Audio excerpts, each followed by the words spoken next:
My name is Naomi, and I just buried my husband of 35 years. The funeral was beautiful solemn with our son Jackson, handling all the arrangements perfectly. He seemed so supportive until today. After everyone left, he drove me down unfamiliar roads, suddenly stopped on a dusty path, and told me to get out. "The house and business are mine now," he said coldly. As I stood there clutching my bag, watching him drive away without looking back, I felt something unexpected. No phone, no money. Yet somehow I wasn't just alone. I was free.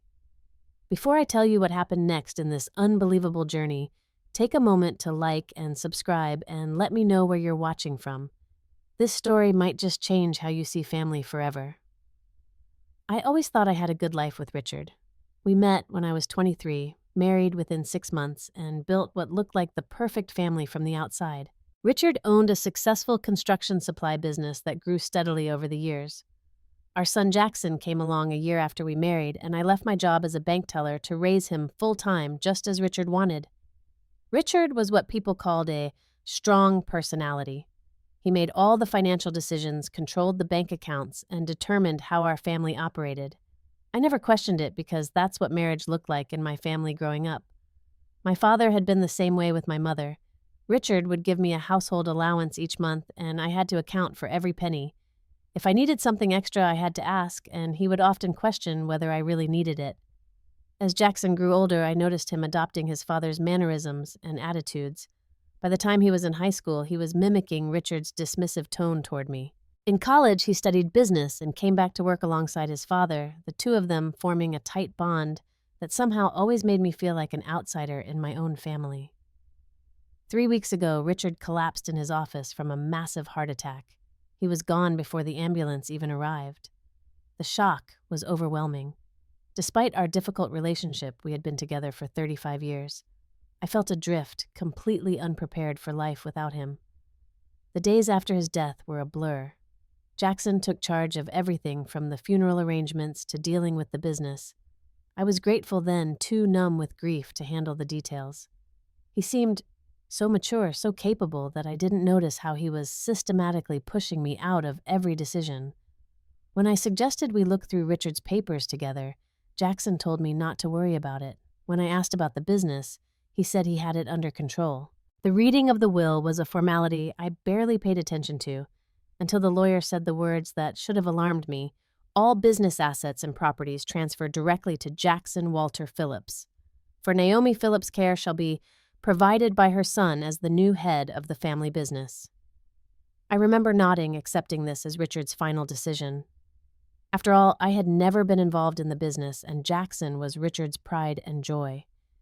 What I didn't understand then was that care provided by son would have a very different meaning than I expected.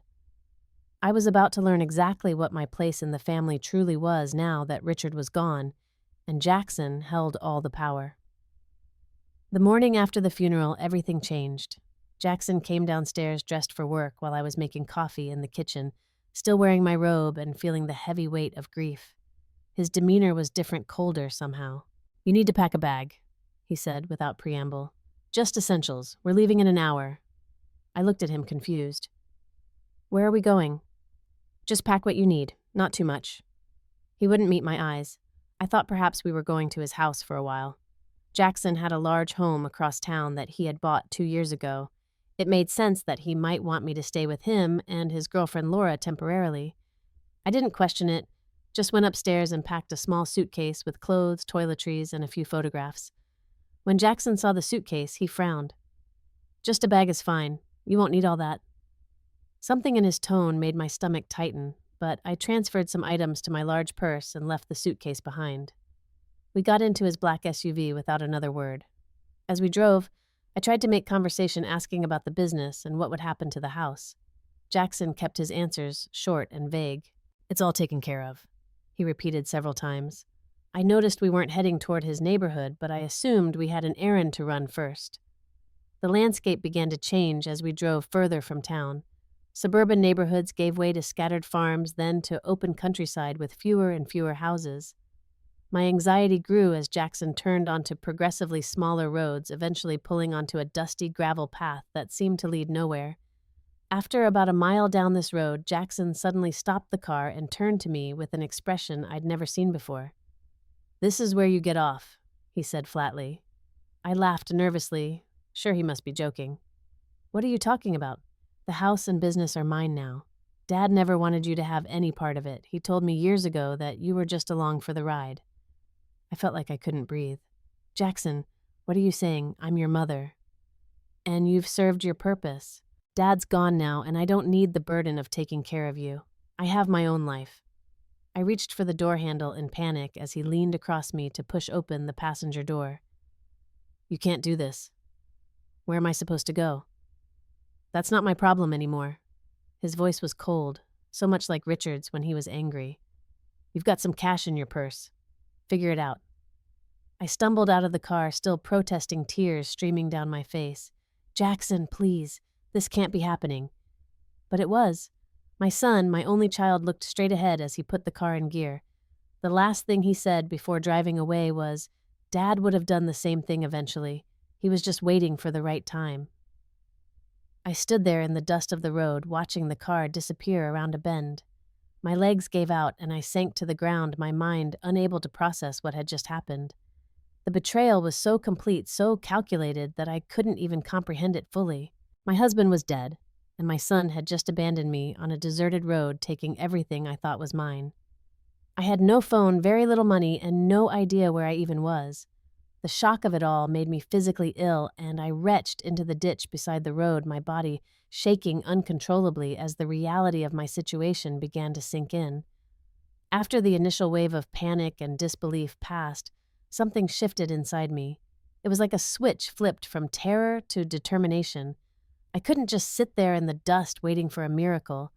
I had to do something. I opened my purse with shaking hands and took inventory. I had about $70 in cash, a tube of lipstick tissues, my wallet with credit cards I wasn't sure would work, a small bottle of water, a granola bar from the funeral reception, and a few other personal items. No phone. Richard had always controlled our phones, and mine had been due for replacement. Jackson had promised to take care of it after the funeral. Looking down the dusty road in both directions, I tried to remember which way we had come from. The sun was high in the sky, offering little directional guidance. I decided to walk in the direction Jackson had driven, hoping it would eventually lead to a main road or a house where I could get help.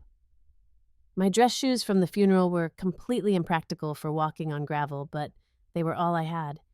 Each step sent sharp pain through my feet as the thin soles pressed against the stones. After about 20 minutes, I took them off and walked in my stockings, which quickly developed holes but hurt less than the shoes. As I walked, my mind raced through memories trying to understand how I had ended up here. I thought of all the times Richard had denied me access to our finances. "Women aren't good with money," he would say, even though I had worked at a bank before we married. When I wanted to take a part-time job after Jackson started school, Richard had laughed and asked why I needed pocket money when he provided everything we needed. I remembered how Richard had gradually isolated me from my friends, always finding fault with them, until it was easier not to see them than to deal with his complaints. The few who persisted were eventually driven away by his cold behavior or outright rudeness. Only my friend Margaret had stubbornly remained in my life, though our contact had dwindled to occasional phone calls and rare lunch meetings. After what felt like hours of walking, my feet bleeding and my throat parched from dust and heat, I spotted a small country store at a crossroads ahead. The sight of it gave me a surge of hope and energy. I quickened my pace despite the pain. The elderly man behind the counter looked concerned when I walked in, disheveled and clearly distressed. "You all right, ma'am?" he asked, his kind face crinkling with worry. I burst into tears, the events of the day finally overwhelming me completely. Through sobs, I explained that I needed to use a phone. I didn't tell him the full story, just said I had been left stranded and needed to call a friend. Of course," he said, bringing out an old landline phone from under the counter. "You take your time. Would you like some water?" While sipping the cold water he provided, I dialed Margaret's number, praying she would answer. When I heard her familiar voice, relief washed over me. "Margaret," I choked out, "I need help. I'm stranded." Without hesitation, she said, "Tell me where you are. I'm coming to get you." I handed the phone to the store owner, who gave her directions to the small crossroads store. He estimated we were about 40 miles from the city. Margaret promised to leave immediately. While waiting, I sat on a bench outside the store, the reality of my situation sinking in more deeply. The shock was wearing off, being replaced by something I hadn't felt in decades: anger. Pure, righteous anger at Richard for controlling our entire lives at Jackson, for betraying me so completely, and at myself for allowing it to happen. By the time Margaret's blue sedan pulled into the gravel lot, something had fundamentally changed inside me. I wasn't just a victim anymore. I was a survivor, and somehow I would find a way forward. Seeing Margaret's familiar face after the ordeal I'd been through unleashed a fresh wave of tears. She rushed from her car and embraced me, her arms solid and real in a world that had suddenly become unrecognizable. "My God, Naomi, what happened?" she asked, taking in my disheveled appearance. I told her everything during the drive back to town, my voice breaking at times, but growing stronger as I spoke. Margaret's expression shifted from shock to outrage to fierce determination. "You're coming home with me," she stated in a tone that brooked no argument. "We'll figure this out together." Margaret's home was nothing like the large, immaculate house I had shared with Richard. It was a modest, two-bedroom bungalow filled with colorful furniture and shelves overflowing with books. It felt more welcoming than any place I'd been in years. That evening, over cups of tea at her kitchen table, Margaret helped me see my marriage for what it truly was. "Naomi, what Richard did to you wasn't just controlling, it was abuse," she said gently. I started to protest, but she continued. "Financial abuse is real. Isolation is a tactic, and now Jackson has taken it to a new level. But this isn't the end of your story. It's the beginning of a new one." That first night in Margaret's guest room, I barely slept. Nightmares of being abandoned on endless dusty roads jolted me awake repeatedly. By morning, I was exhausted, but somehow clearer in my thinking. As I emptied my purse to sort through what little I had, I made a surprising discovery. In an inside pocket I rarely used was an envelope containing documents I had forgotten about: my original birth certificate, social security card, and an insurance policy Richard had taken out years ago that named me as the beneficiary. I had put them there for safekeeping during our last move and forgotten all about them. When I showed them to Margaret, she smiled. "This is good, Naomi. These are important documents, and that insurance policy could be valuable." "I don't even know if it's still active," I admitted. "We'll find out. My nephew Thomas is a lawyer. He can help us understand your rights in this situation." Later that day, Thomas arrived at Margaret's house. He was a serious young man with kind eyes who listened intently as I recounted everything that had happened. "What your son did wasn't just cruel, Mrs. Phillips. It was potentially illegal," he explained. "As Richard's widow, you have certain rights regardless of what the will stated, and abandoning you like that could constitute elder abuse under state law." The term elder abuse stung, reminding me that at 58, I was now considered vulnerable in the eyes of the law. But Thomas's words also gave me hope that I wasn't completely powerless. "I don't want to cause trouble," I said hesitantly. "Jackson is still my son." Margaret reached across the table and gripped my hand. "A son who leaves his mother stranded on a deserted road doesn't deserve your protection, Naomi. It's time to fight for yourself." Thomas nodded in agreement. "We can start by securing some temporary financial assistance while we investigate your legal rights to the estate and business. Would you be comfortable with that?" Despite the maternal instinct that still made me hesitate to take action against my own child, I found myself nodding. It was time to stand up for myself after decades of submission. With Margaret's support and Thomas's legal expertise, I began to see a path forward through this nightmare. The following morning, Thomas took me to the bank where Richard had done all his business. With Thomas present as my legal representative, the manager was willing to check records related to accounts that might have my name attached. What we discovered stunned me. In addition to the main accounts that Jackson now controlled, there was a smaller trust account that Richard had set up years ago. The manager explained that it had been established around the time of their 20th wedding anniversary. Mr. Phillips was very clear that this account was to remain confidential and separate from the business finances, the manager explained. "It names you as the sole beneficiary, Mrs. Phillips." The account wasn't enormous, but it contained enough to give me breathing room around $40,000. I couldn't understand why Richard would create this fund while simultaneously keeping me financially dependent in every other way. Sometimes controlling people have complicated motivations, Thomas suggested when I expressed my confusion. It's possible he wanted to ensure you had something if anything happened to him while still maintaining control during his lifetime. Our next discovery was even more significant. While reviewing old business formation documents that Thomas had requested, we found papers showing I was listed as a legal co-owner of the original business. Richard had started the company shortly after we married, using a small inheritance from my grandmother as part of the startup capital.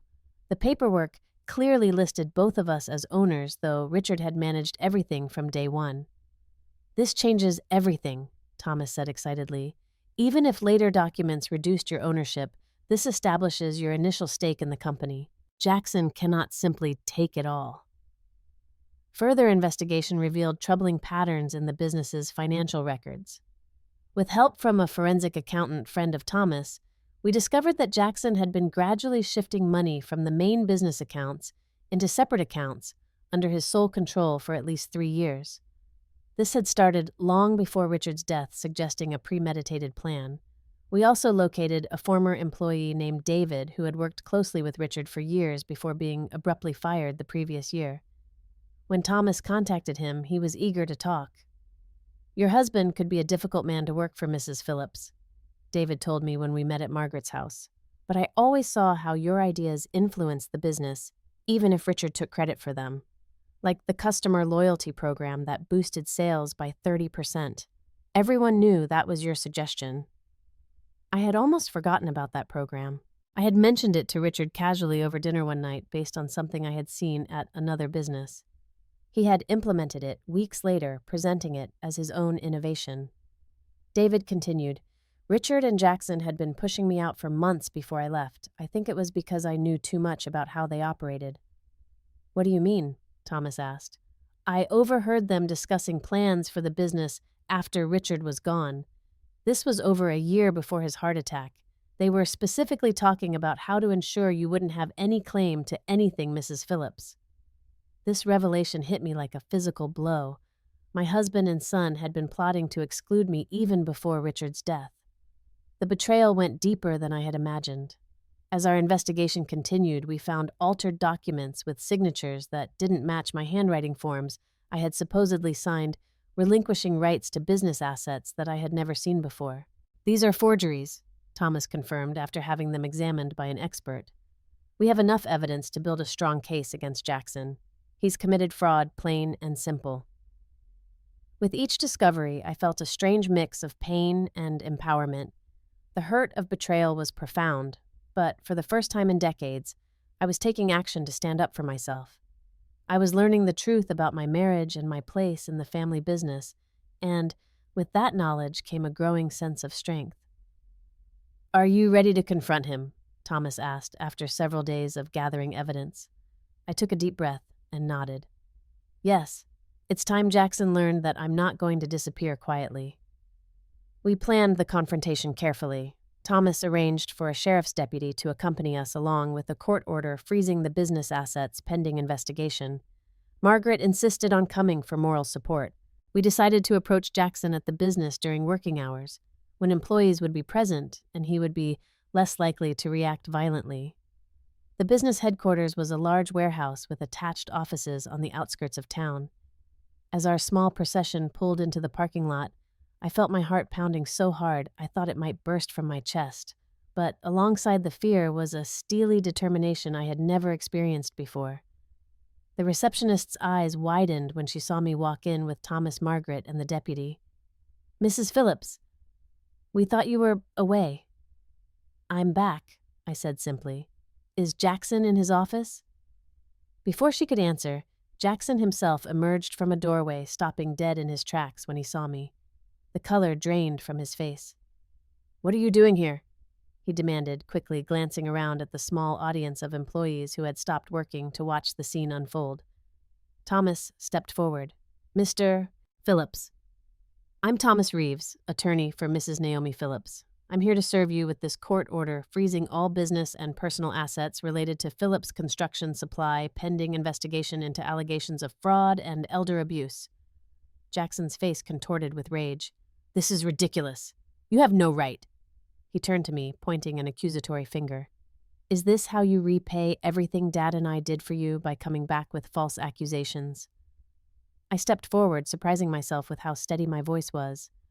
False accusations like abandoning your mother on a deserted road after your father's funeral. That kind of false accusation, Jackson.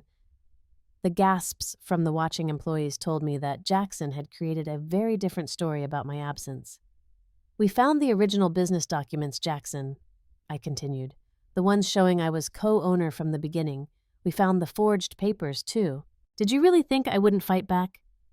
You know nothing about business, he spat. Dad always said you were useless with money. He built this company, despite you, not because of you. Is that what he told you? I asked calmly. Because the financial records tell a different story. My inheritance helped start this business. My ideas helped it grow. I may have been silent, but I was never useless. Just then, the front door opened and Richard's brother Frank hurried in.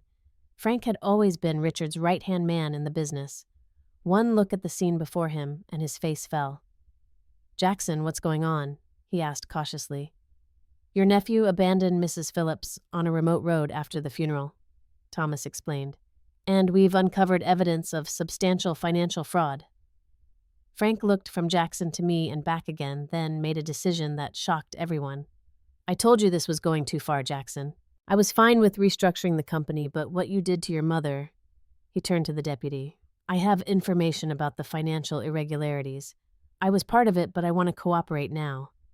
Jackson's face turned from white to red. You traitor, he shouted at Frank. After everything we planned. I didn't plan on elder abuse and abandonment, Frank replied grimly. That was all you. As the deputy began taking Frank aside to get his statement, Jackson made one last desperate attempt. He turned to me, his expression suddenly softening. Mom, please, he said, his voice breaking. You don't understand. Dad wanted the business protected. He was worried you'd give everything away. I was just doing what he would have wanted. We can work this out as a family. I looked at my son, this person I had given birth to and raised, who had been willing to leave me with nothing, not even a way to get help. In that moment, I saw beyond his handsome face to the cruel man he had become under his father's influence. We stopped being a family the moment you drove away from me on that road, I said quietly.